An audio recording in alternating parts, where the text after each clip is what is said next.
kusina. O, diba? Ikaw ba'y nauumay na? Ako ay hindi pa. Ito na naman po tayo sa ating It is ubi cake at saka tinapay. Ano pa nga ba? Iyan naman kasi ang ating tinda. ito po ay paalala pala sa aking mga suki na ilan na ba yung ano natin? May ano pa naman, may mga space pa naman sa ating 24th of December. Tapos pasensya pala sa aking mga suki labs na gusto nang mag-book sana ng New Year's Eve. Pasensya na po at wala po si Inday Jennifer. Yun po ang sabi ko na babawi na lang po ako next year sa inyo. Kahit pa sabihin kong fair, kasi sabi naman nila, fair lang yun, kikitain ko pa, charot. Kasi gagala muna ang person ha, magligalig muna siya. Kasi nga, ilang taon na rin siyang hindi nakaano ng doon, makabakasyon grande. Charot, kung makabakasyon grande, no, akala mo niyan, million talaga yung pera nyo. Yeah, pero gagastusin ko kasi yung mga milyones ko. Kasi nga, umaapaw na dito sa ano natin, sa drawer, sa card. Tapos may maniwala ba? Akala talaga meron, no? Tapos sabi mo, may milyones ka. Ito naman, di naman kayo mabiro. Mayaman lang po ako, pero yun nga lang po, kulang lang po ng pera. Kaya, sana sa mga nagsasabi na mapera ako, sana po ay ipagdasal nyo na rin. Isama nyo rin po ako sa dasal nyo araw-araw para po magka-totoo talaga yan. O, diba? Narintay na naman tong utok na yan, Day Jennifer. Nagpapaalala lang sama siya sa mga booking sana sa ating Christmas. O, diba? Christmas Eve. New Year's na, diba? Kasi nga dahil wala tayo ng New Year's siya ng New Year's, uy. Kasi nga nakaano na dalawa na sana yung magpabook ng New Year's Eve. Kaya sorry po. Ang ating pong mga booking ay hanggang 24th of December. O, diba?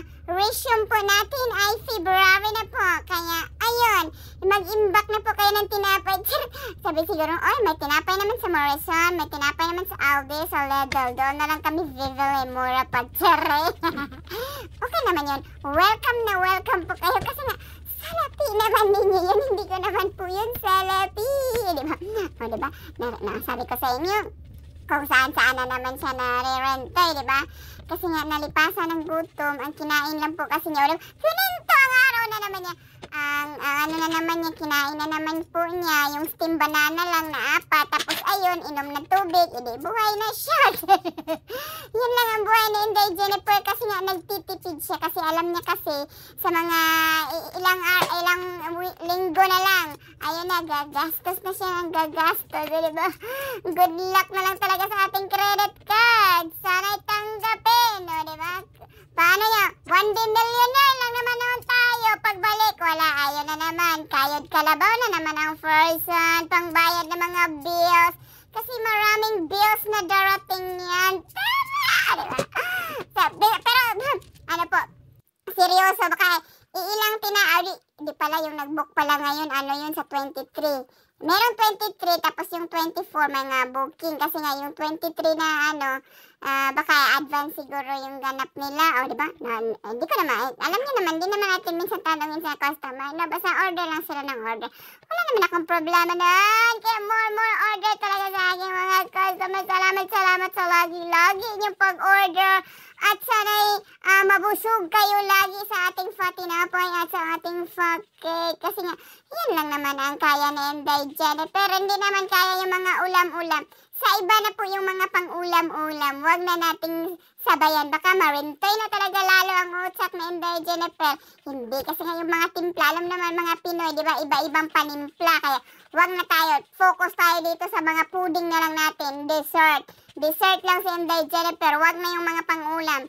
Kasi nga, minsanan lang naman siya nakain. Diba? So, yun lang naman ang chika ni Inday Jennifer. Ay, salamat sa pagtanawag.